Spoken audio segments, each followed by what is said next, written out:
What if the final act of a father's life was not a gesture of love, but one of exclusion? Imagine the man who raised you, guided you, and for decades carried the weight of a kingdom, making a decision that would leave you standing outside his funeral gates, watching from a distance, powerless. Shocking as it sounds, this is exactly the headline that sent ripples of disbelief across the world. King Charles III has reportedly banned his own son, Prince Harry, from attending his funeral. But why? How could a monarch, often portrayed as measured, loving, and patient, deliver such a decree that seems to defy everything we believe about family, loyalty, and legacy? Before we continue, please hit the like button, subscribe to the channel, and turn on the notification bell for updates. The world knows Prince Harry as the rebellious son, the outspoken royal who broke away from tradition, media scrutiny, and the palace walls. But beneath the headlines, the tabloids, and the carefully curated Instagram feeds, there exists a story far darker, far more complicated, and far more emotionally devastating than anyone could imagine. Behind the polished photographs and ceremonial parades lies a tension that has simmered for years, a tension that, according to insiders, has escalated into a final, irreversible act. This is not merely a story about protocol, lineage, or public appearances. This is about betrayal, heartbreak, and the unthinkable decision of a father who chose duty over his child. And today, for the first time, we are about to piece together the events, the secrets, and the shocking reasoning that led to this unprecedented ban. It all starts with the whispers. In the echoing halls of the palace, words travel faster than any public announcement. A single phrase, spoken in confidence between trusted aides, set the stage for what many are now calling the most dramatic royal scandal of the 21st century: exclusion. The palace staff, those who have served generations of royals and who know the inner workings better than anyone else, reportedly noticed subtle changes months, even years, in advance. Documents vanished.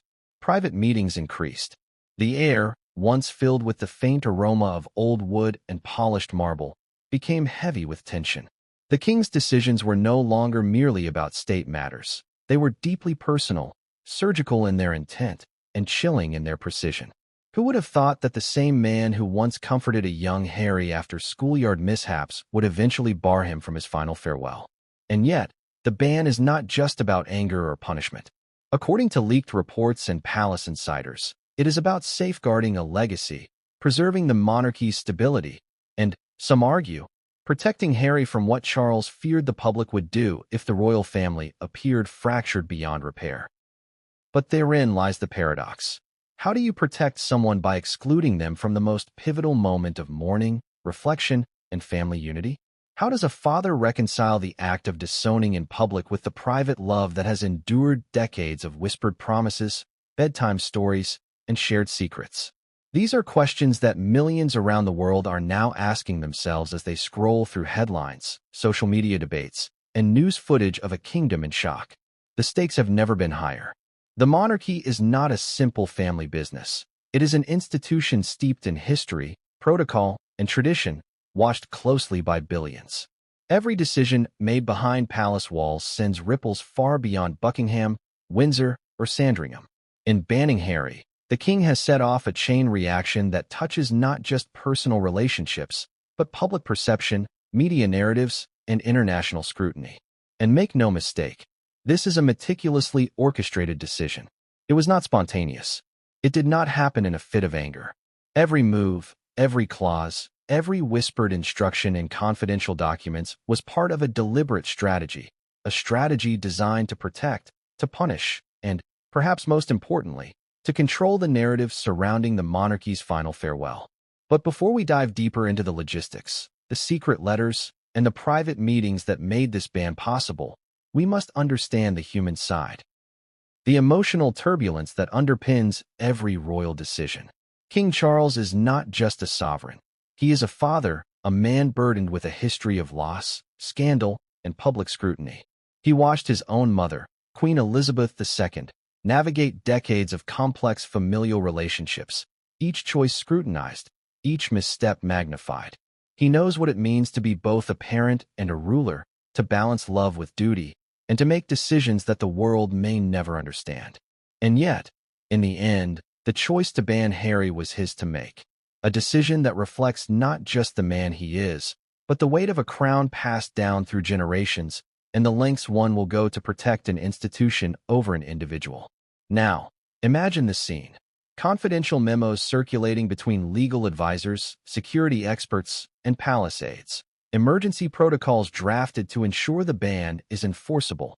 Security personnel briefed on potential breaches. Ceremonial planners adjusting seating arrangements, floral placements, and procession routes, all to ensure that Harry, the prince who once captivated the world with his charm, his mischief, and his heartfelt speeches, would not be part of his father's final farewell. The level of precision is staggering, and yet it's also heartbreakingly human. Because while protocols, decrees, and public relations strategies are meticulously laid out, they cannot erase the raw, visceral emotion of a son standing outside, knowing that the gates of the palace have been closed by the hand of the father he still loves. This story matters now because we are standing at a historical crossroads. The monarchy, often seen as timeless, is anything but static. It evolves with every decision, every scandal, every public revelation. Excluding a son from a father's funeral is unprecedented in modern royal history. It challenges notions of loyalty, forgiveness, and legacy. It forces us to question what happens when the weight of duty outweighs the bonds of blood. And it raises an uncomfortable, unavoidable question. In the game of monarchy, who truly wins when family is sacrificed for the crown? And yet, there is more, much more, that the public does not yet know. Hidden letters, private conversations, and secret palace meetings have been slowly emerging, revealing layers of intrigue, betrayal, and calculated strategy. There are whispers that the king's decision was influenced not only by Harry's past actions, but by concerns over Meghan Markle's influence, media campaigns, and perceived threats to royal stability. There are rumors that William, ever the loyal heir, played a crucial role in reinforcing the ban. And there are accounts suggesting that even those closest to the king were not entirely in agreement, creating a tense, high-stakes environment where every decision could have lasting consequences. What happened inside those walls, away from the cameras, may never be fully revealed. Yet, what we do know paints a picture of a family torn apart, a monarchy under siege, and a son left to grapple with a reality that feels both cruel and incomprehensible. So, as we begin to unravel this story, consider the questions it raises. Would you forgive a parent for barring you from your own father's funeral? How far does duty extend when it conflicts with love? And what does this tell us about the delicate balance between public image and private emotion, between monarchy and family, between tradition and humanity? These are not easy questions, nor are they designed to be. They are meant to provoke, to unsettle, and to guide us deeper into the unfolding drama of a royal family facing a crisis unlike any other. The stage is set. The whispers have become statements. The secret letters, the hidden meetings, the carefully orchestrated protocols, all point to a singular truth. Prince Harry will not be attending his father's funeral. And yet, as we will see, the story does not end there. Every decision, every act of exclusion, sets the stage for an even greater revelation. One that will challenge everything we thought we knew about loyalty, family, and the lengths a king will go to protect the throne. But what came next would change everything, and no one saw it coming. It began with a whisper. Not the kind of whisper that drifts casually through a garden or a quiet hallway, but a whisper heavy with consequence, the kind that hangs in the air and makes even the most seasoned palace staff stop mid-step. Exclusion. That single word, spoken quietly in a back corridor of Buckingham Palace, would set in motion a chain of events that no one outside the palace walls could have predicted. And yet, for those who worked there, who had devoted their lives to service and discretion, the word was both chilling and inevitable. How could a father, the king of a centuries-old monarchy, contemplate barring his own son from attending his funeral? And more importantly, why now? The tension had been brewing for years, a slow burn hidden behind ceremonial smiles, public appearances, and polished press statements. Prince Harry, once the adored younger son, the rogue heartbreaker of the royal family, had grown increasingly distant from the institution that had raised him. Every public interview, every social media post, and every controversial move by him or Meghan Markle added to the invisible wall between him and the monarchy. To outsiders, it looked like a simple story of rebellion, of a prince rejecting royal duties in favor of personal freedom. But inside the palace, the story was far more complex and far darker. Palace staff who witnessed the early signs of tension described subtle changes long before the headlines broke.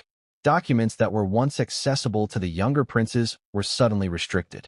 Meetings that had been routine became exclusive, and whispers of private gatherings, closed-door discussions about succession, security, and public image filled the corridors. The staff noticed the shift first in the king's demeanor, moments of withdrawn reflection, abrupt decisions, and a rigidity in his interactions with his son that seemed to signal a larger, unseen plan. One aide later admitted, "You could feel it in the air. Something was coming, and it wasn't going to be pleasant." It wasn't just the staff who sensed the change. Even the royal animals, famously sensitive to emotional tension, seemed to respond. Courtiers joked that the corgis, usually the picture of playful mischief, began to act anxious, following the king more closely than usual, pacing nervously in the presence of the princes. While it may sound trivial, in the palace, every detail is observed and noted.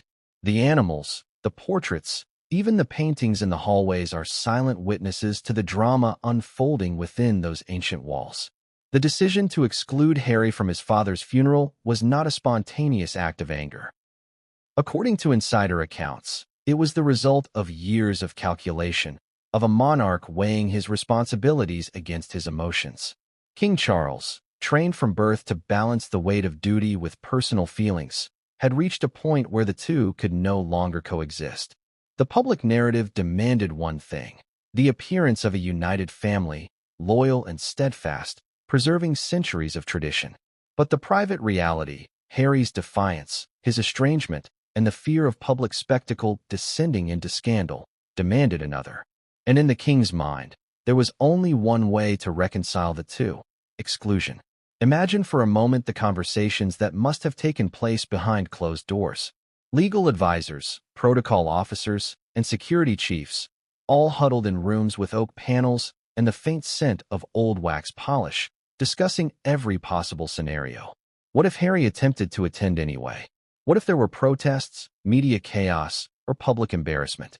Each "what if" added layers to the king's plan, each contingency designed to protect the institution at the cost of personal bonds. And while the monarchy thrives on tradition and ceremony, it also thrives on control.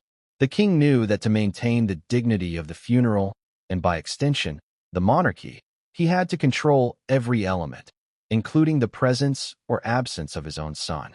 And yet, despite the cold logic of duty, the emotional stakes were staggering. Harry was, after all, a son, not a subject. He had spent years navigating the complex corridors of public expectation, personal ambition, and private heartbreak. Every exclusion, every whispered criticism from within the palace would cut deeper than any headline. The king's decision, while measured and strategic, was also deeply human. A father confronting the failure of a relationship, the pain of estrangement, and the impossibility of reconciling love with legacy. In essence, it was both a calculated act of preservation and a profoundly personal act of heartbreak. There were those who questioned whether such a ban could ever be enforceable. After all, the monarchy relies on public perception as much as internal protocol. How would the world react if it became known that a prince had been barred from his father's funeral? Social media would erupt.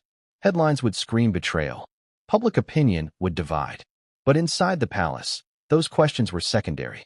The king's advisors understood one thing: the act was necessary. It was not about humiliation. It was about control, preservation, and the long-term survival of the crown. To understand the gravity of this decision, one must consider the emotional weight carried by each member of the royal family. Prince William, the elder brother, found himself caught in a delicate balance between loyalty to the crown and sympathy for his younger sibling. Every gesture, every word, every carefully measured glance had to account for decades of history, both personal and institutional. Meghan Markle, ever the strategist, reportedly perceived the ban as both a threat and an opportunity. Her public persona, her interviews, and her influence over Harry all played a role in the unfolding drama, amplifying the stakes to levels few outside the palace could comprehend. But even as these personal dynamics intensified, the logistics of the ban required meticulous planning. Seating arrangements, funeral protocols, security checks, and contingency plans were all carefully orchestrated to ensure that Harry could not enter, even if he tried. The king's legal team drafted documents that would make the exclusion enforceable, while security officers were briefed on potential breaches. Every detail, from the placement of flowers to the positioning of cameras, was scrutinized to maintain control. It was a level of precision rarely seen outside of statecraft, yet motivated by profoundly personal motives. For the public, the news was shocking not only for its audacity, but for its implications. The monarchy, often idealized as a symbol of stability and unity, suddenly appeared fragile, vulnerable, and intensely human. How could a son be denied the right to grieve his father? How could a father, the sovereign of a nation, place duty above familial love in such a visible, dramatic way? These are the questions that dominate headlines, social media discussions, and late-night debates. And yet, for those inside the palace, these questions are far more intimate. They touch on the heart of what it means to be both a ruler and a parent, to balance centuries of expectation with the desires of the human soul. This story matters now because it is unfolding at a moment of historical significance. The world is watching as a monarchy grapples with modernity, media scrutiny, and the personal failings of its members.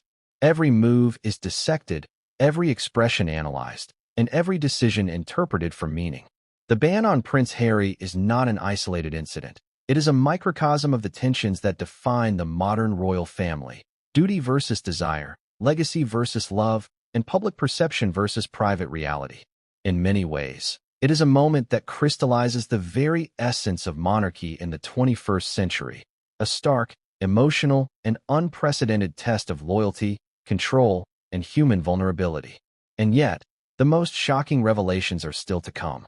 Hidden letters, secret communications, and confidential conversations suggest that the king's decision was not made in isolation. There are whispers that even the queen, now passed, had foreseen the possibility of such a rift and left behind documents meant to guide her son through this moral and familial dilemma. There are accounts suggesting that Harry's exclusion was anticipated, debated, and even reinforced by other members of the royal family, each with their own motivations, loyalties, and grievances. Every layer we peel back reveals deeper complexity, more emotional tension, and a series of choices that no one outside the palace could fully understand. So, as we stand at the threshold of this story, consider this. What does it mean when love and duty collide so violently that a father's final act is one of separation? Can a monarchy survive the emotional fractures within its own family? And for Prince Harry, what does it mean to be denied the right to say goodbye to the man who shaped him, even as the world watches? These questions will guide us as we delve into the hidden history, the secret whispers, and the dramatic events that led to a ban unlike any other in royal history. The stage is set, the players are in place, and the first whispers of what would become the storm have already begun to echo through the corridors of history. But what came next would change everything, and no one saw it coming. That it arrived quietly, almost unceremoniously, tucked away in a locked vault that had not been opened in decades. A single envelope, thick with age, sealed with wax stamped with the royal crest, and addressed in a hand that could only belong to King Charles himself. But this was no ordinary correspondence. This was a letter intended to be read only after his passing. A document that would dictate not only the ceremonial order of a monarch's final farewell, but the fate of his estranged son, Prince Harry. And within its carefully worded sentences lay a decision so shocking, so emotionally raw, that it would reverberate across the world. Harry was not to attend his father's funeral. From the moment the letter was discovered, the palace was gripped by tension. Legal advisors and royal aides immediately recognized the implications. The language was explicit yet subtle, leaving no room for misinterpretation. It was a directive, a decree, and a confession all rolled into one. And yet, behind its formal tone was an undercurrent of personal anguish. A father wrestling with the consequences of his choices, trying to reconcile love, duty, and the monarchy's fragile reputation. Palace insiders described the atmosphere as electric. The air was heavy with the scent of old wood and wax polish, the quiet interrupted only by whispered exchanges and the soft shuffle of feet on marble floors. Those who had served the monarchy for decades reported a profound sense of foreboding, as though the walls themselves understood the gravity of what they contained. You could feel the weight of history pressing down, one aide later recalled. It wasn't just a letter. It was the culmination of a lifetime of decisions, regrets, and secrets. The content of the letter, according to confidential leaks, was meticulous. Charles outlined precisely how the funeral would be conducted, who would be seated where, and, most shockingly, which members of the family would be barred from attending. Every clause seemed calculated to prevent public scandal while simultaneously addressing personal grievances. It was as if the king, in his final act, was trying to control both the narrative and the emotional fallout. Yet, despite its precision, the letter carried the unmistakable signature of a man grappling with heartbreak. It revealed a parent's pain, a ruler's pragmatism, and the agonizing balance between duty and familial love. But why would a father go to such lengths to exclude his own son? To understand, one must look back at the long, turbulent history between Charles and Harry. From the early days of Harry's childhood, the two shared a bond that was, at times, tender, playful, and protective. Yet, as Harry grew, the dynamic shifted. Public scrutiny, media intrusion, and the pressures of living under constant observation began to fray the relationship. The king, burdened with both personal grief over Diana's death and the responsibilities of the crown, often found himself at odds with a son determined to forge his own path. Their disagreements, once private, had grown increasingly public, each interview and statement magnifying the divide. The letter reflected this history. It acknowledged Harry's achievements, his service, and his place within the family. Yet, it simultaneously underscored the consequences of actions the king deemed incompatible with the responsibilities of royalty. It was not written in malice, but in deliberate, heart-wrenching clarity. The son who had chosen independence over duty would not be present at the king's final ceremony.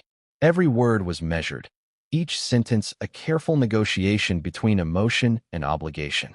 Reactions among palace staff were mixed. Some felt the letter was a necessary assertion of protocol, a reflection of the king's commitment to preserving the monarchy's dignity. Others saw it as a personal betrayal, an act of exclusion that went against the natural instincts of parenthood. It was devastating, an unnamed aide later said. We understood the reasoning, but that didn't make it any less painful. The king had made a choice, and that choice carried consequences none of us were fully prepared to witness. The hidden letter also revealed a strategic dimension. Charles anticipated public outrage and media speculation. He had accounted for potential protests, opinion columns, and social media campaigns. The letter instructed senior aides on how to manage communications, how to deflect inquiries, and how to ensure that the ceremonial integrity of the funeral remained intact. It was an extraordinary example of preemptive crisis management, blending personal decisions with institutional strategy. The king was simultaneously a father and a sovereign, balancing private emotion against public duty in a way that few could comprehend. Yet, beneath the formal directives lay traces of vulnerability. The king expressed, in carefully chosen phrases, a lingering affection for Harry, a recognition of their shared past, an acknowledgement of his son's individuality, and a subtle plea for understanding. He spoke of love that transcended anger, of hope for reconciliation that might never come, and of the ultimate weight of his responsibilities as monarch. These passages, hidden between legalese and ceremonial instructions, revealed a man torn between his role as a ruler and his role as a parent. The letter was as much an emotional confession as it was a practical directive. Even the discovery of the letter itself was dramatic. Reports suggest it was found in a vault during routine preparations for the king's final affairs, its presence a stark reminder of the private deliberations that had gone unnoticed for years. Once opened, it became immediately clear that its contents would not remain secret for long. Advisors debated whether to release parts to the public, but Charles had anticipated this. The letter contained specific instructions for confidentiality, reinforcing the need for discretion even in the face of inevitable leaks. And leaks there were. Within hours, Murmurs of the letter's existence spread among the palace's inner circle. Some staff worried that the knowledge would embolden media narratives, framing the king as cruel or vindictive. Others recognized the inevitability. In a world of instantaneous news and social media scrutiny, secrets are rarely kept. The palace had to prepare for every eventuality, a process that added layers of tension and suspense to an already fraught situation. The emotional toll on Harry, though, was perhaps the most profound. Though he had long been aware of the growing divide between himself and the monarchy, the confirmation of exclusion through a father's own words struck a devastating blow. It was not merely the denial of attendance. It was the codification of estrangement, the sealing of a rift that might never be healed. Sources close to Harry describe a period of intense reflection, anger, and sorrow. Questions swirled. Was this truly punishment? Was it protection disguised as protocol? Could reconciliation ever occur, or had the king's final act closed the door forever? For the public, the revelation of the hidden letter added a layer of intrigue to an already sensational story. Headlines speculated, social media erupted, and pundits debated the morality of the king's decision. Historians weighed in, comparing it to past instances of royal estrangement, while commentators dissected the potential implications for the monarchy's image and stability. Yet, behind the spectacle, the human element remained. The emotional consequences for a son barred from saying goodbye, for a father confronting the limits of love and duty, and for a staff tasked with enforcing a decree that carried profound personal significance. The hidden letter, in short, was more than a directive. It was a symbol of authority, of protocol, of heartbreak, and of the intricate interplay between public duty and private life. It demonstrated the lengths to which a monarch would go to protect the institution, even when doing so risked personal relationships and public perception. And it set the stage for the events that would follow, events that would shock the world, test the bonds of family, and redefine what it means to balance love with legacy. As the palace staff, the legal advisors, and the security teams absorbed the contents of the letter, one thing became clear. The king's decision was final. There would be no exceptions. The instructions were explicit, the reasoning calculated, and the implications irreversible. Every subsequent action, from funeral planning to security protocols, would be informed by this single, hidden document. And yet, the most dramatic moments were yet to come. For while the letter dictated exclusion, it also ignited a chain of events that no one could fully predict. Interpersonal confrontations, media storms, and emotional reckonings that would extend far beyond the walls of Buckingham Palace. The hidden letter was not merely a note. It was the first domino in a cascade of events that would define a moment in history. And as we continue to explore the layers of this unfolding drama, one question remains at the forefront. What did Prince Harry do when he learned the content of his father's final words? And how did the rest of the family, including those closest to the king, react to a decree that would change everything? But what came next would change everything, and no one saw it coming. It started not with a shout, but with a quiet betrayal, a subtle shift in trust, a whispered comment, an unguarded moment that would ripple through the royal family like a shockwave. The palace had seen scandals before, of course. Every generation had its share of intrigue, from secret marriages to whispered affairs. But this betrayal was different. It was personal. It was intimate. It was a fracture that went beyond protocol, beyond headlines, and struck at the very heart of the monarchy, the relationship between King Charles and his youngest son, Prince Harry. The betrayal did not happen overnight. It had been years in the making, a series of small actions, miscommunications, and external influences that gradually chipped away at the bond between father and son. Some claim it began with Meghan Markle's entrance into Harry's life. Her influence, her assertiveness, and her savvy understanding of the media landscape reportedly clashed with Charles's traditional approach to royalty. To those inside the palace, Meghan was not merely a spouse. She was a catalyst, a disruptor, a force that amplified existing tensions. The king had always been patient, measured, and strategic. But patience has its limits. Staff recount moments when he would retreat to his private study, face buried in hands, wrestling with the growing distance between himself and Harry. Each public interview by Harry and Meghan, each media appearance that hinted at discontent within the family, felt like a personal blow. To Charles, it wasn't just defiance, it was betrayal. The monarchy, already navigating the treacherous waters of modern media scrutiny, now had to contend with internal fractures broadcast to millions worldwide. Humor and irony often coexisted with tension within the palace. Staff joke that even the walls seemed to lean in to listen, as if the portraits themselves were privy to every whispered exchange. But the emotional toll was real. Charles, a man shaped by duty and service, felt the sting of a son choosing personal narrative over family loyalty. He knew the headlines, the social media narratives, and the global speculation were only the surface. Beneath it lay a deeper, more painful truth. The boy he had raised, nurtured, and protected was now positioned in opposition to the institution he represented. One incident, recalled by an insider, encapsulates the gravity of the betrayal. A private family event, intended to celebrate a minor royal anniversary, devolved into a tense confrontation between Charles, Harry, and Meghan. Words were exchanged, calculated, pointed, and, at times, raw. The argument was reportedly about loyalty, public image, and the perception of duty versus independence.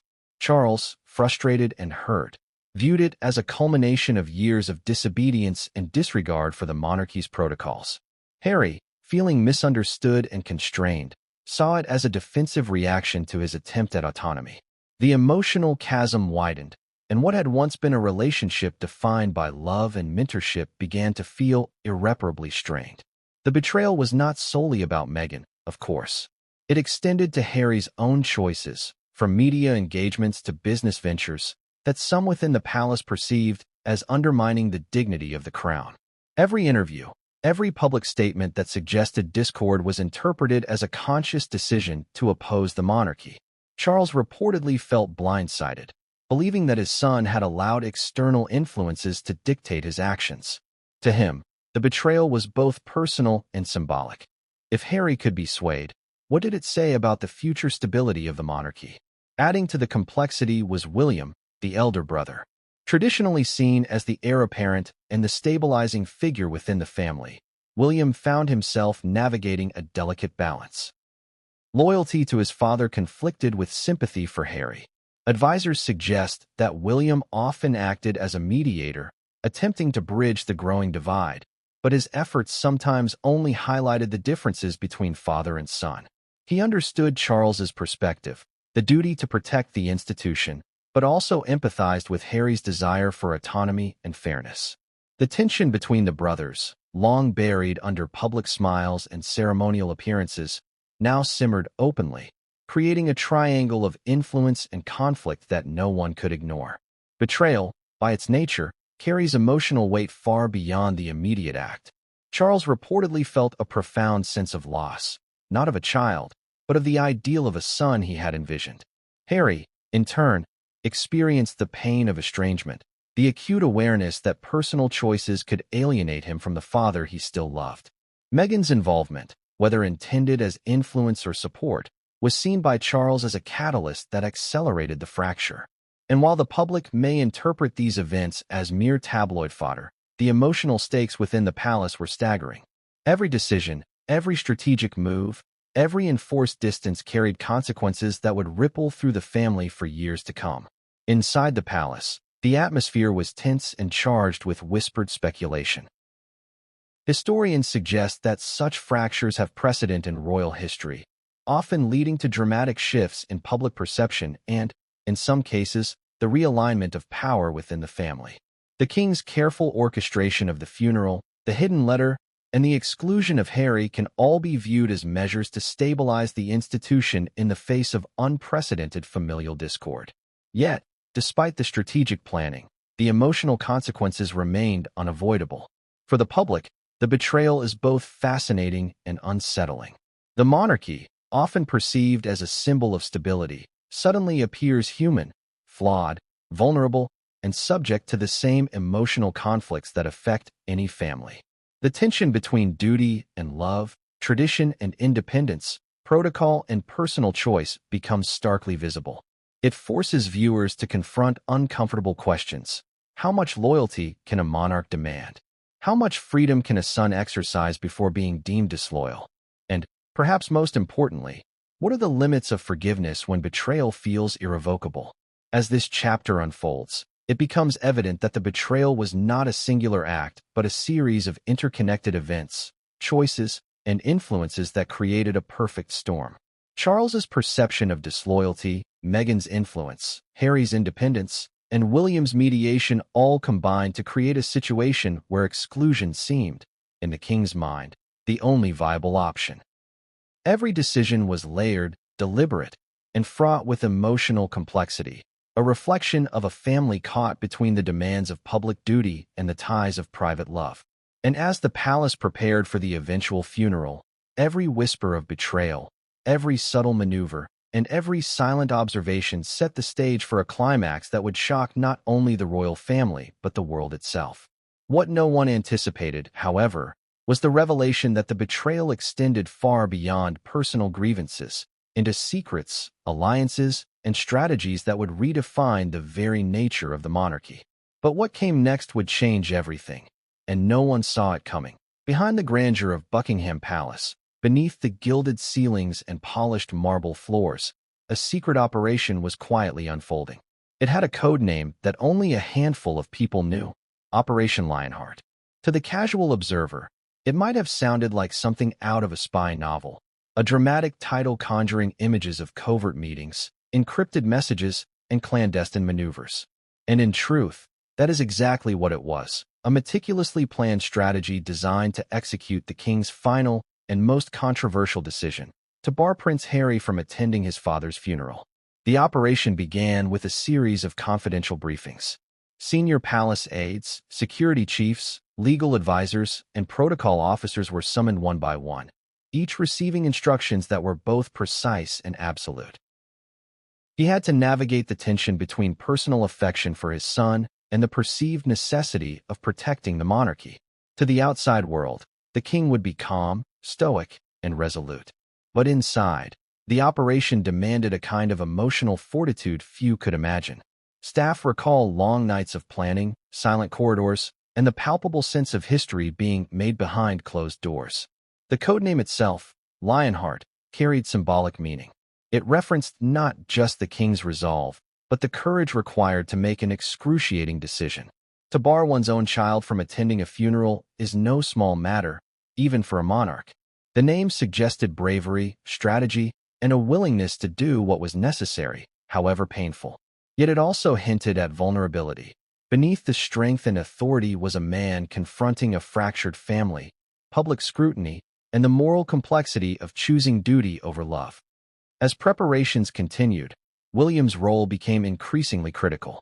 The heir, often the mediator between father and brother, was tasked with ensuring that the plan was enforceable while managing the delicate emotions within the family. According to insiders, William struggled privately with the situation, balancing loyalty to his father with concern for his brother. Publicly, he maintained composure, but behind palace walls, the tension was nearly unbearable. Meetings often ran late into the night, with the three men, father, eldest son, and younger son's absence looming, navigating the complicated intersection of authority, family, and legacy. The operation also involved careful coordination with media and public messaging teams. Charles understood that the world was watching, and any misstep could ignite global controversy. Briefing notes instructed staff on how to handle press inquiries, social media speculation, and unauthorized leaks. Every official statement was to reinforce the dignity of the monarchy while minimizing attention on personal disputes. The king's advisors knew that perception was as critical as execution. Any sign of favoritism, indulgence, or emotional compromise could undermine the operation and, by extension, the monarchy itself. Even within the staff, emotions ran high. Palace aides recounted the ethical dilemmas they faced. Enforcing a plan that kept a son away from his father's final goodbye, balancing personal empathy with professional obligation, and reconciling the centuries-old traditions of the institution with the very human consequences of exclusion. One senior aide reportedly said, "We understood the necessity, but it didn't make it any easier." Every step felt like walking a tightrope between loyalty and conscience. Meanwhile, Harry and Meghan remained largely unaware of the full scope of Operation Lionheart. Leaks and rumors began to circulate, but the depth of the plan, the coordination of legal, security, and ceremonial elements, remained hidden. According to insider accounts, the operation was deliberately compartmentalized, with each team member aware only of their specific responsibilities. This ensured secrecy but also created a web of tension and anticipation within the palace. Staff who were privy to the operation often described a sense of watching history unfold, knowing that the consequences of missteps would be irreversible. The emotional stakes escalated as the king reviewed every detail personally. Security briefings included scenarios ranging from potential protests to Harry's hypothetical attempts to circumvent the ban. Protocol officers ran simulations of the funeral procession, ensuring that every seat, every guard, and every ceremonial cue aligned with the king's instructions. Legal advisors prepared contingency clauses to ensure that no loophole could be exploited. The operation was exhaustive, combining the precision of a military campaign with the sensitivity of family counseling, a paradox that only highlighted the complexity of the situation. Humor and irony, though rare, emerged in small moments among staff. Some joked that Harry's absence would be so meticulously enforced that even a cleverly disguised corgi might be questioned at the palace gates. Others mused that the king had planned the funeral with the precision of a chess master, considering every potential move, countermove, and emotional reaction. Yet beneath the levity lay a sobering reality. The operation was both necessary and devastating, a testament to the tension between public duty and private emotion.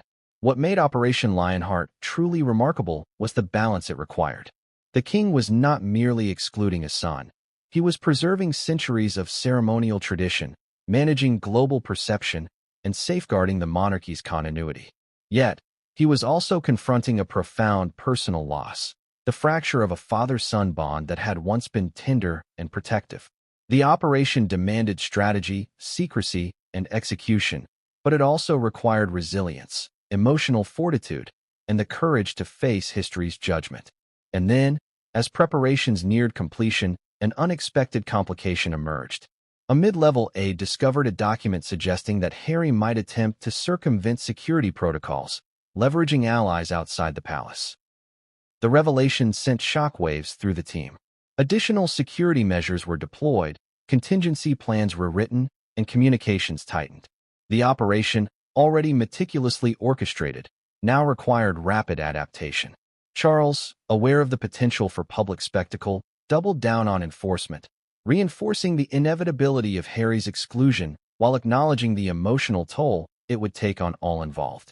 As Operation Lionheart unfolded, one truth became increasingly clear. This was more than a logistical endeavor. It was a test of loyalty, a negotiation of emotion, and a dramatic intersection of history, family, and power. Every staff member, every security officer, and every advisor understood the gravity of their roles. The stakes were monumental, the emotions raw, and the consequences permanent. And yet, even as the operation moved toward execution, the true drama was yet to be revealed. What no one inside the palace anticipated was the reaction of those outside. Friends, allies, and the global public who had been watching Harry and Meghan for years. The careful orchestration of exclusion would ignite a series of responses, both calculated and emotional, that would ripple across continents, social media platforms, and news outlets. But what came next would change everything, and no one saw it coming. Imagine standing in a room filled with centuries of history, the weight of legacy pressing down on your shoulders, and knowing that every decision you make will ripple across the world. Now imagine that the person you are trying to protect, guide, and sometimes discipline is your own brother, a man you've loved your entire life, but who has made choices that challenge everything you stand for. This was the reality for Prince William, heir to the British throne, as the storm around Operation Lionheart began to take shape. William had always been the stabilizing force between his father and his younger brother.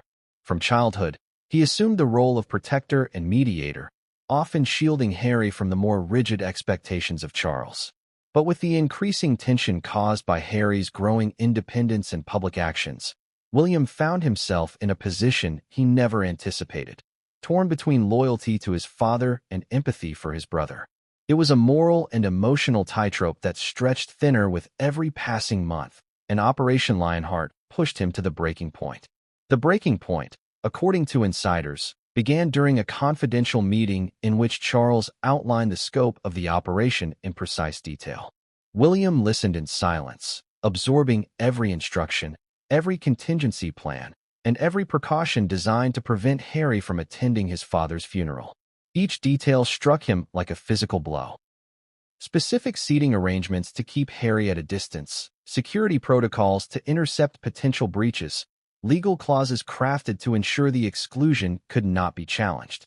As the details mounted, William realized that this was no ordinary measure. It was a deliberate, premeditated act of exclusion. The emotional weight was unbearable. William knew the reasoning. The monarchy had to remain unblemished, and Harry's presence, in Charles's view, could ignite public scrutiny and scandal. Yet the human cost of the decision was staggering. William had grown up with Harry. He had been by his side in moments of joy and sorrow, shared in childhood mischief, and been bound by a lifetime of brotherly love. Now, he was asked not only to support the plan but to enforce it indirectly, ensuring that the family's image remained intact while simultaneously watching the emotional damage unfold. This internal conflict created a profound tension. On one hand, William was determined to honor his father's wishes and protect the monarchy's stability.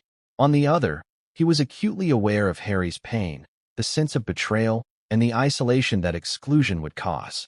Sources suggest that William spent countless nights pacing the halls of his residence, reviewing every detail and debating the ethical implications of the plan.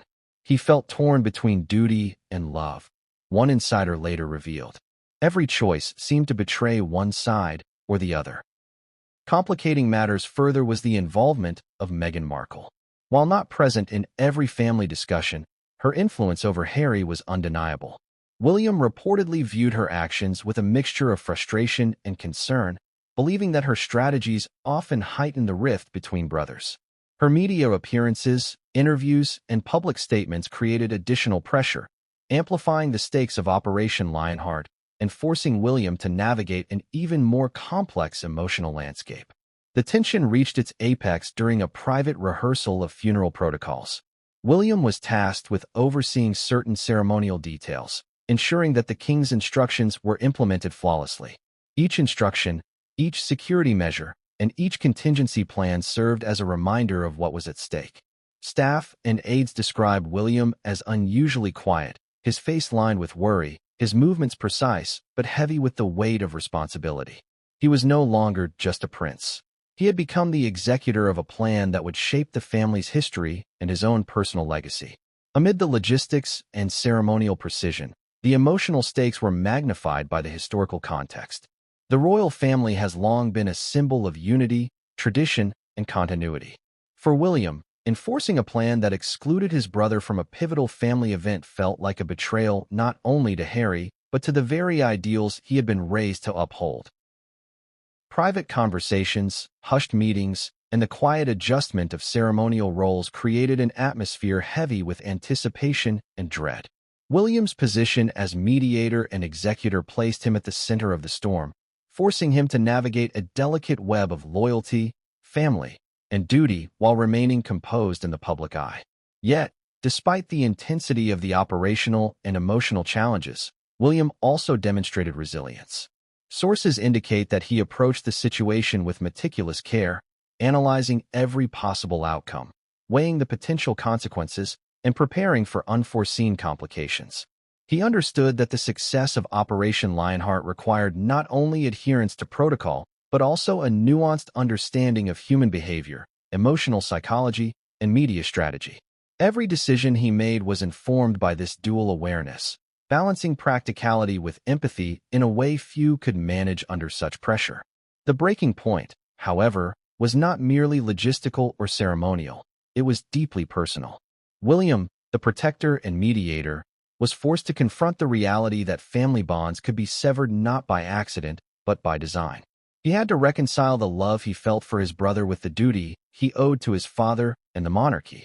Every step toward executing the plan was a step deeper into moral ambiguity, a journey that tested the limits of loyalty, courage, and emotional fortitude.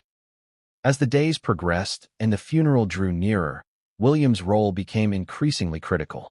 He had to oversee preparations, coordinate with security teams, and ensure that the operation remained airtight. Yet, behind the scenes, he also faced the emotional toll of watching Harry, the brother he had protected his entire life, becoming increasingly isolated and estranged. It was a paradoxical existence. To protect the monarchy, he had to facilitate personal pain. To maintain tradition, he had to enforce exclusion, and to honor his father, he had to betray his brother in subtle but profound ways. And as William stood at the intersection of duty, loyalty, and family, one realization became painfully clear.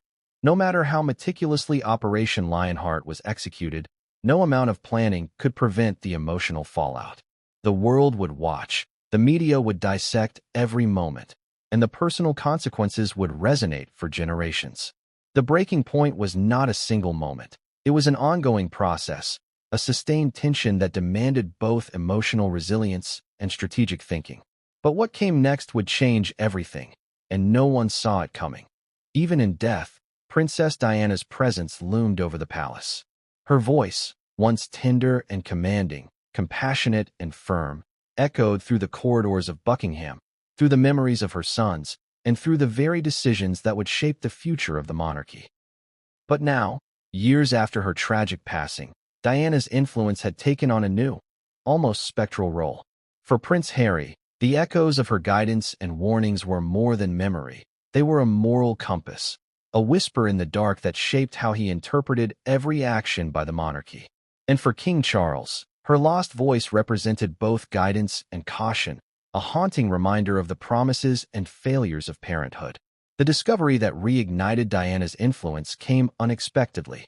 A forgotten recording, hidden among private correspondence and old family archives, resurfaced during the early stages of funeral planning.